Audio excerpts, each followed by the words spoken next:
Hi everybody, is this okay? I'm exhausted.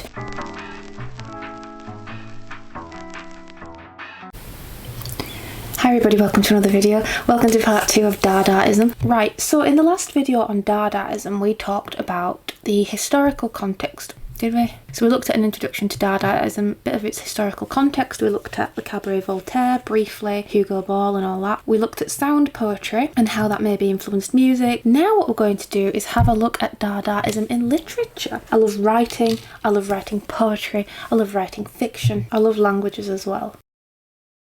Dada literature often utilised nonsensical and onomatopoeic language to dismantle the conventional relationship between words and meanings. I've explained some of this in the last video, but you have nonsensical language and sound poetry. Emphasising sounds over semantic content was the hallmark of this approach. Because I'm doing this quite fast, I'll just briefly define some of these words. Onomatopoeia, you will know what this is. It's just when you hear the sound of the word, like wee, like fireworks. Onomatopoeic word. Thud. That would be onomatopoeic. Semantic content is just the meaning. What meaning do you glean from words other than the sounds themselves? Sound poetry wanted to explore the sounds themselves. We have the cut-up technique. This technique involved cutting up words and phrases from existing texts and rearranging them to create new works. This method, pioneered by Dadaists, was intended to generate unexpected juxtapositions and challenge the authorial control of meaning. It's an aleatory literary technique in which a written text is cut up and rearranged to create a new text. The concept can be traced to the Dadaists of the 1920s, but it was developed and popularised in the 1950s and early 1960s, especially by writer William S. Burroughs. And we have a picture here of cut-up technique, which I'll include in this video here maybe. I love it. You can come up with other things based on something that's already existed. I might try it. Oh, there's a scene in the Simpsons episode, isn't it, where Lisa Simpson puts bits of Moe's poetry together and comes up with that Howling at a Concrete Moon, which I think is a brilliant title for a book. You laugh. I know you laugh. Dadaists frequently wrote manifestos and pamphlets that were both aggressive and absurd, critiquing contemporary culture and art, often while contradicting themselves and revelling in illogical statements. Love stuff like that, I think.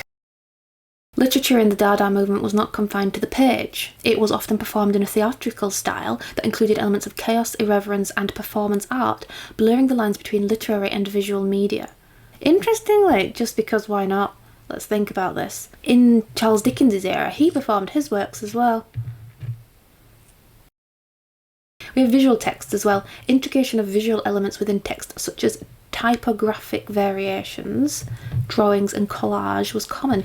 These visual texts challenged traditional formats of literary publications and reading practices. Concrete poetry does a lot of visual stuff as well.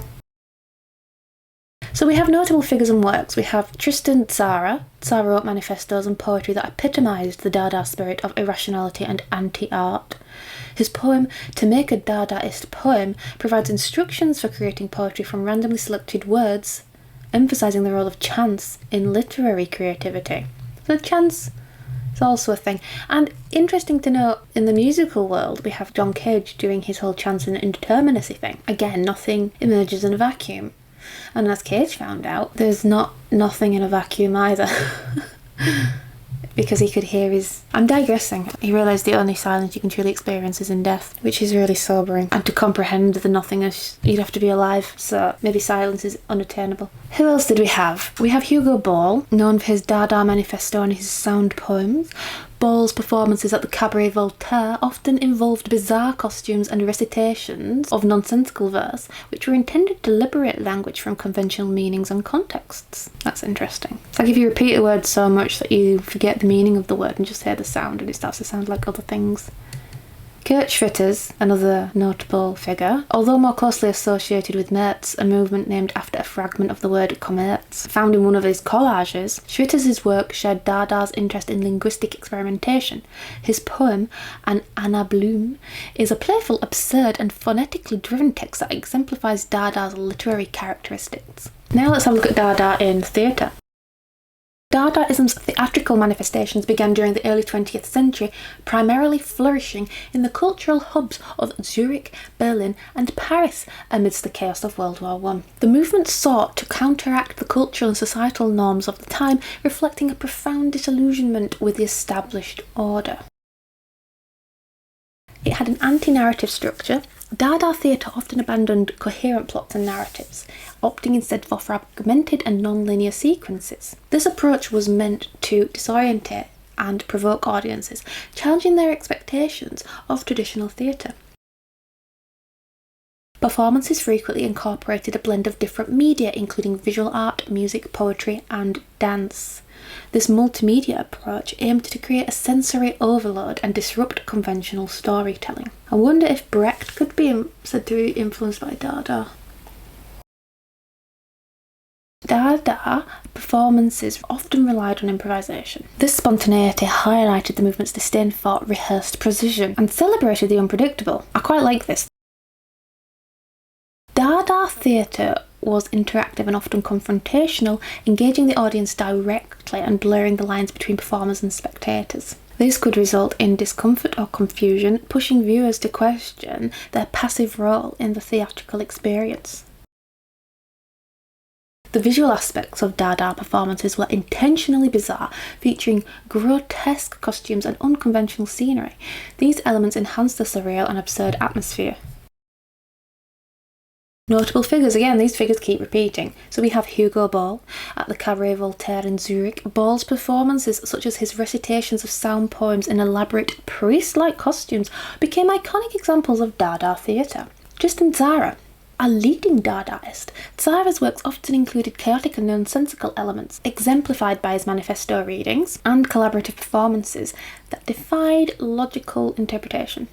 Then we have the first International Dada Fair in 1920. This event included performance art as a critical component, showcasing the movement's anti-art themes and radical departure from traditional theatrical norms. So there's a lot of reactions, reactionary stuff, reacting against things. Art has to react against something, doesn't it? Dadaism's influence on theatre can be seen in the subsequent development of absurdist theatre, with playwrights like Samuel Beckett. Yes, Samuel Beckett! Course. See, this is important because Beckett influences a lot of modern art, I think. I love Beckett and I create art, so there's an influence there probably. But also, it's good to know that there's some Dadaist leanings. The connection to Beckett might be Dada's rejection of narrative coherence and logical structure.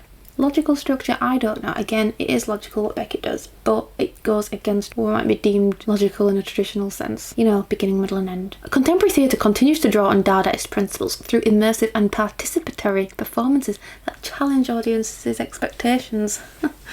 And with that, let's explore Dadaism in music in a bit more detail. Dadaists' music emerged during the same period as its theatrical counterpart. In music, Dadaists sought to disrupt conventional notions of melody, harmony and rhythm, embracing noise and randomness as legitimate forms of artistic expression. Sound familiar?